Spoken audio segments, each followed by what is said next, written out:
Ya, bismillahirrahmanirrahim. Assalamualaikum warahmatullahi wabarakatuh. Saudaraku muslimin dan muslimah dimanapun berada, kembali di hadis Nabi Muhammad SAW. Kesempatan yang berbahagia ini, syukur alhamdulillah, wassalatu wassalamu ala rasulillah ma'badah. Kita akan melanjutkan tentang zakat dan sedekah, larangan meminta-minta kecuali terpaksa. Larangan meminta-minta kepada Allah kecuali meminta surga. Saudaraku muslimin dan muslimat yang berbahagia, dewasa ini meminta-minta ini bisa dalam dua pengertian. Meminta-minta dengan cara mengemis, tidak maksa, ataupun meminta-minta dengan cara paksa, dengan premanisme. Sebagai latar belakang, banyak diceritakan di media pengemis kaya. Pengemis kaya diantaranya ada di India, Bharat Jain, memiliki harta simpanan 15 miliar.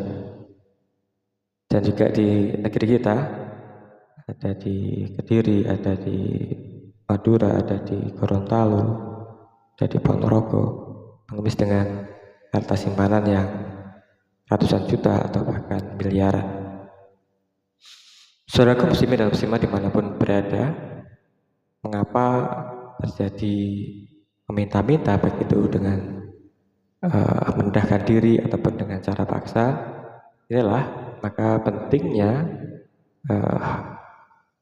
umat Islam, baik itu secara lembaga masyarakat ataupun pemerintah, memiliki data siapa miskin, siapa yang kaya.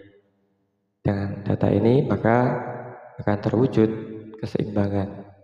Yang kaya berbagi untuk si miskin, dan si miskin pun ini kemudian bisa dientaskan dari kemiskinannya dengan zakat, dengan permodalan, bukan hanya suap atau 2 suap nasi, sehingga tidak terjadi migrasi, tidak terjadi cari pekerjaan, pengangguran yang luar biasa. Baik, mari kita simak sebuah riwayat hadis dari Abu Abbas. Bismillahirrahmanirrahim. Hadatsana Abu Abbas Al-Kilawari. Hadatsana Yaqub Ishaq bin Ishaq Al-Hadrami an Sulaiman ibnu Mu'ad At-Tamimi. Hadatsana Ibnu Munkadir an Jabir qala Rasulullah sallallahu alaihi wasallam la yus'alu biwajhillah illal jannah. Artinya telah bercerita kepada kami Abu Abbas Al-Kilauri, telah bercerita kepada kami Yaqub bin Ishaq Al-Hadrami dari Sulaiman bin Mu'ad At-Taimi, telah bercerita kepada kami Ibnu Al-Munkadir dari Jabir, ia berkata Rasulullah SAW bersabda, tidak boleh meminta sesuatu yang diminta dengan wajah Allah kecuali surga. Baik, apa yang bisa kita petik hikmah dari sini? Ya, sebagai pengantar tadi, latar belakang tadi, minta-minta ada 2 jalur, dengan cara merendahkan diri ataupun dengan cara paksa. Bolehkah itu dilakukan oleh umat Islam, oleh seorang muslim? Benar.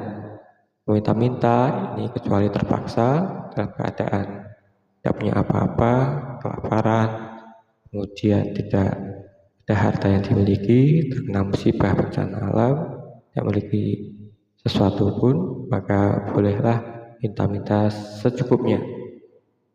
Jika sudah cukup, maka berhenti, tidak boleh lanjutkan minta-mintanya. Apalagi minta-minta dengan atas nama Allah. Wallahi, saya tidak punya makanan. Wallahi, saya belum makan. Wallahi, saya tidak punya sesuatu pun untuk dimakan hari ini, dan seterusnya. Nah, ini tidak dibolehkan. Yang dibolehkan meminta-minta adalah dengan wajah Allah adalah meminta surga.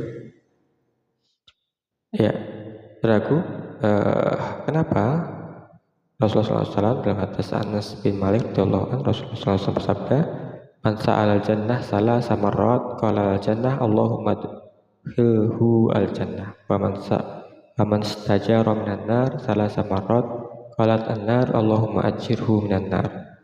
Artinya siapa yang meminta surga sebanyak 3 kali, maka surga akan berkata, ya Allah, masukkanlah ia ke dalam surga. Dan barang siapa yang minta perlindungan, mohon perlindungan Allah dari neraka 3 kali, maka neraka akan berkata, ya Allah, lindungilah dia dari api neraka. Dan riwayat Ahmad, Nasai, Tirmidzi, dan yang lain. Beragam muslimin dan muslimat yang berbahagia, adalah kenapa bolehnya meminta surga, karena amal soleh dengan perbuatan yang baik, tidak merendahkan diri. Ini karena Islam ingin jaga harkat dan martabat kita sebagai manusia.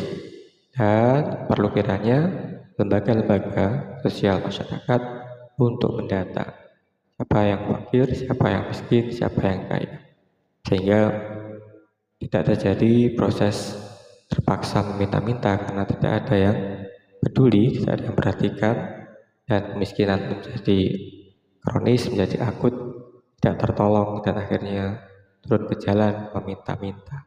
Nauzubillah subhanallah. Kemudian yang meminta-minta ini hanya bisa meminta-minta secukupnya kepada pemerintah, pada penguasa atas apa yang dialaminya, dan keadaan yang sesungguhnya adalah benar-benar miskin, bukan rekayasa. Semoga Allah Subhanahu wa Ta'ala melindungi kita dari meminta-minta di luar kebutuhan kita.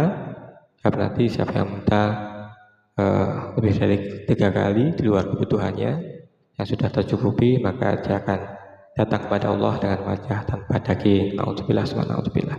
Inilah indahnya agama Islam, senantiasa mengajarkan kita untuk jaga martabat kita, berakhlak yang baik kepada Allah Subhanahu wa Ta'ala, meminta surga dan meminta supaya terhindar dari neraka pada Allah Subhanahu wa Ta'ala, dan tidak meminta selainnya atas nama wajah Allah Subhanahu wa Ta'ala, berarti minta pada manusia dengan merendahkan diri kita ataupun memaksa. Amin ya rabbal alamin. Semoga Allah Subhanahu wa Ta'ala dengan hidayah inayah pada kita, keluarga kita, anak kita muslimin semuanya, untuk menghindarkan keluarga kita dari meminta-minta pada manusia atas nama Allah Subhanahu wa Ta'ala selain kebaikan dan kasih sayangnya, yakni surga Allah Subhanahu wa Ta'ala, dan terhindar dari nerakanya Allah Subhanahu wa Ta'ala. Amin ya rabbal alamin. Assalamualaikum warahmatullahi wabarakatuh.